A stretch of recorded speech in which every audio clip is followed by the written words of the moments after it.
పాకిస్తాన్లో ఓ ప్రాచీన ఆలయంలో మన ఘంటసాల వెంకటేశ్వరరావు ఆలపించిన పాట వినిపించడం తెలుగు రాష్ట్రాల్లో వైరల్ అవుతుంది. గూఢచర్యం ఆరోపణలతో అరెస్ట్ అయిన భారతీయ యూట్యూబర్ జ్యోతి మల్హోత్రా గతంలో షూట్ చేసిన ఓ వీడియో ద్వారా ఈ ఆసక్తికర దృశ్యం వెలుగు చూసింది.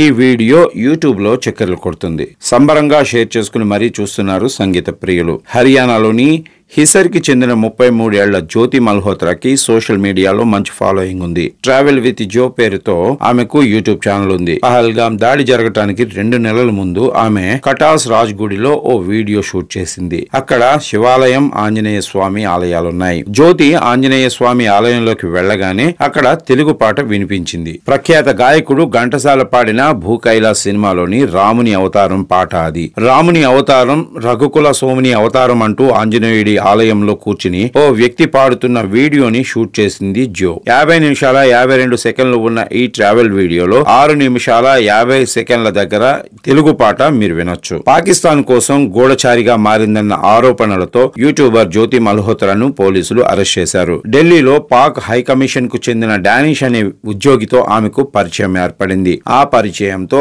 ఆమె పాకిస్తాన్ కోసం గూఢచారిగా పనిచేయటం ప్రారంభించిందనే ఆరోపణలున్నాయి. ఏప్రిల్ 22న పహల్గామ్ లో పర్యాటకులపై ఉగ్రవాదులు దాడి చేశారు. ఈ ఘటనకు 2 నెలల ముందు జ్యోతి పహల్గామ్ వెళ్లి వీడియోస్ తీసినట్లు సమాచారం. ఆ సమాచారాన్ని పాకిస్తాన్ ఏజెంట్లకు చేరవేసిందని అధికారులు అనుమానిస్తున్నారు. ఈ దాడి జరగటానికి జ్యోతి పంపిన వీడియో కూడా కారణం కావచ్చనే అనుమానాలు వ్యక్తం అవుతున్నాయి. ఆపరేషన్ సింధూర్ తర్వాత నెలకొన్న ఉద్రిక్తతల సమయంలోనూ ఆమె ఢిల్లీలోని పాక్ రాయబార కార్యాలయంలో అధికారి డానిష్ తో టచ్ లో ఉన్నట్టు నిర్ధారణ అయింది. కేవలం పాకిస్తాన్ లో మాత్రమే కాదు, జ్యోతి పలుమార్లు పాకిస్తాన్ లో పర్యటించింది. ఓసారి చైనా కూడా వెళ్లొచ్చినట్లు పోలీసులు వెల్లడించారు. దేశానికి సంబంధించిన సున్నితమైన విషయాలు పాకిస్తాన్ కు చేరవేసినట్లు సమాచారం. ఈ సందర్భంగా ఆమె సోషల్ మీడియా అకౌంట్స్ పై నెటిజన్లకు ఫోకస్ పెరిగింది. ఇందులో భాగంగా వీడియోస్ లో ఈ తెలుగు పాట వెలుగు చూసింది. పరాయి దేశంలో, అందులోనూ పాకిస్తాన్ లో